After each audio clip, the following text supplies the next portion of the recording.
తింటున్నావు చెప్తా. అవును తల్లి, పిల్లలు పెద్దలు ఎంతో ఇష్టంగా తినే ఈవినింగ్ టైం స్నాక్స్ కింద టీవీ చూస్తూ టైం పాస్ చేసేది అదే రుచికరమైన బనానా చిప్స్. ఇంకెందుకు ఆలస్యం, పదండి వంటగదిలోకి దూరేద్దాము. Welcome to Sharanya vlogs. Please like, share, subscribe to ఆ ఛానల్. వీడియోని చివరి వరకు చూడండి, అస్సలు స్కిప్ చేయొద్దు. సో బనానా చిప్స్ కోసం అని చెప్పేసి మనం పచ్చి బనానా తీసుకుంటున్నాం. మనం మార్కెట్లో కూర అరటి పండ్లు దొరుకుతాయండి. మనం వాటితోటి బనానా చిప్సే కాదు, బనానా కర్రీ కూడా, బనానా ఫ్రై కూడా చేయొచ్చు. టేస్ట్ మాత్రం సూపర్గా ఉంటుంది. సో ఫస్ట్ మనం బనానాని కట్ చేసుకోవాలి. స్టార్టింగ్ అండ్ ఎండింగ్ ఇలా ఉంటుంది కదండి, ఈ కొనల దగ్గర కట్ చేయాలి. అండ్ కట్ చేసిన తర్వాత మనకి బనానాని గట్టిగా పరిశీలిస్తే ఇక్కడ మధ్యలో ఒకటి వస్తుంది, మీకు చూపెడతాను. సో అది మనము డైరెక్ట్గా కట్ చేసి తీసేస్తే పొట్టు ఆటోమేటిక్గా వచ్చేస్తుందండి. లేదు అని అంటే మనం పీలర్తో కూడా మనం పీల్ చేయొచ్చు.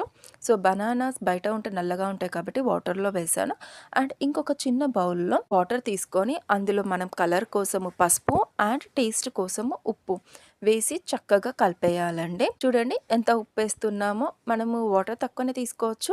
మన టేస్ట్ని బట్టి మనము పసుపు అండ్ ఉప్పు అన్నది మనము టేస్ట్లో కావాలి కాబట్టి మనం తీసేసుకుంటున్నాము. మళ్ళీ మనం స్పెషల్గా పైనుంచి ఏమీ కలపమండి. బనానాలో పొటాషియం ఫైబర్ ఎక్కువగా ఉంటుంది, ఎనర్జీని త్వరగా ఇస్తుంది. ఇంట్లో చేసినవి చాలా హైజీనిక్ అండ్ ఇది ట్రావెలింగ్ లో కానీ, లంచ్ బాక్స్ లో కానీ, స్నాక్స్ కింద కానీ చాలా యూజ్ అవుతుంది. బట్ ఎక్కువగా తింటే క్యాలరీలు పెరుగుతాయి. చాలా బాగా డీప్ ఫ్రై చేసిన ఐటమ్ కాబట్టి ఇవి ఎక్కువగా తిన్నామనుకోండి బాడీలోకి ఆయిల్ క్వాంటిటీ అన్నది ఎక్కువగా పెరిగిపోతుంది. ఇప్పుడు ఒక బౌల్లో మనము సాల్ట్ అండ్ పసుపు కలిపి వాటర్ పక్కకు పెట్టుకున్నాం కదా. సో ఇప్పుడు బనానా చిప్స్ని చేయాలి. మనం చాక్ తోటి కట్ చేసామనుకోండి, అది లావుగా వస్తుంది, డీప్ ఫ్రై అవ్వడానికి టైం పడుతుంది అండ్ అఫ్కోర్స్ క్రంచ్గా కాదు, మెత్తగా ఉంటుంది. సో దానికోసం అని చెప్పేసి ఇలా పీలర్ ఉంది కదా, ఆ పీలర్ తోటి మనం కట్ చేయాలి.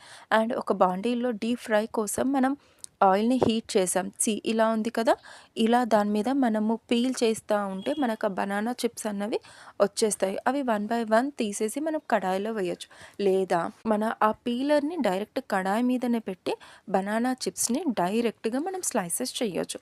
అండ్ ఇలా మసులుతున్న టైంలో మనం సాల్ట్ అండ్ పసుపు కలిపి పెట్టుకున్న వాటర్ ఉంది కదా, అది like 1 spoon or 2 spoons water ఆ మరిగే ఆయిల్లో వేసి ఫ్రై చేయాలి. ఎందుకు అనంటే అప్పుడు ఆ ఎల్లోయిష్ వాటర్ అండ్ సాల్ట్ మనం పోస్తాం కాబట్టి ఫ్రై అవుతున్న బనానా చిప్స్కి ఆ సాల్ట్ టేస్ట్ అండ్ ఆ ఎల్లోయిష్ కలర్ అన్నది రావడం జరుగుతుంది. సో మళ్ళీ మనం ఎట్ ద ఎండ్ టేస్ట్ కోసం సాల్ట్ ఏమీ యాడ్ చేయాల్సిన అవసరం లేదు. చూడండి, అండ్ బనానా చిప్స్ ఎలాగో అందులో వాటర్ క్వాంటిటీ ఎక్కువగా ఉంటుంది కాబట్టి మరగడానికి కొంచెం టైం ఎక్కువగానే పడుతుంది. ఇలాగే మనం చేసిన చిప్స్ స్లైసెస్ అన్నీ కూడా ఒక్కొక్కటిగా తీసేసి కడాయిలో వేసేయాలి. గుర్తుపెట్టుకోండి, కడాయిలో మనం ఫ్రై చేసేటప్పుడు అవి చక్కగా వేగడానికి అని చెప్పేసి స్పేస్ అన్నది ఉండాలి. అంటే ఒకటేసారి ఎక్కువగా వేసి వాటికి ఇరుకిరుకు వేయించడం కాదు, కొంచెం ఫ్రీ స్పేస్ లాగా ఉంటే అవి కూడా ఈవెన్గా కుక్ అవుతుంది అండ్ ఫ్లేవర్ కానీ, టేస్ట్ కానీ, కలర్ కానీ వచ్చేస్తుంది. చూడండి, పిల్లలు పెద్దలు ఎంతో ఇష్టపడే బనానా చిప్స్ ఇంట్లో హెల్తీగా చేసేసాం, రెడీ. ఇంపార్టెంట్ టిప్ ఏంటి అంటే బనానాని పీల్ చేసిన తర్వాత వాటర్లో పెట్టేసేయండి. అండ్ ఇలా చూడండి, మనం క్రంచీ ఆ బనానా చిప్స్ ఆ పైనుంచి అలా వేస్తూ ఉంటే ఆ సౌండ్ మాత్రం సూపర్గా ఉందండి. అండ్ ఏ మాట కామాట టేస్ట్ అయితే సూపర్. మా పిల్లలు ఇష్టంగా తిన్నారు. సో వీడియోని చివరి వరకు చూసినందుకు చాలా థ్యాంక్స్.